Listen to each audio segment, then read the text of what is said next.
समाजवादी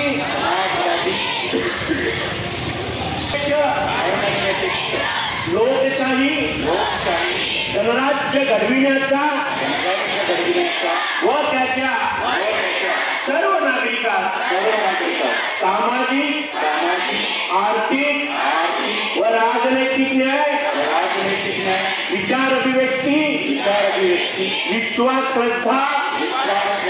व उपासना यांचे स्वातंत्र्य दर्जाची व संधीची समानता निश्चितपणे प्राप्त करून देण्याचा आणि त्या सर्वांमध्ये व्यक्तीची प्रतिष्ठा राष्ट्राची एकता आणि एकात्मता यांचे आश्वासन देणारी बंधुता प्रवर्धित करण्याचा संकल्पपूर्वक निर्धार करून आमच्या या संविधान सभेत आज दिनांक 26 नोव्हेंबर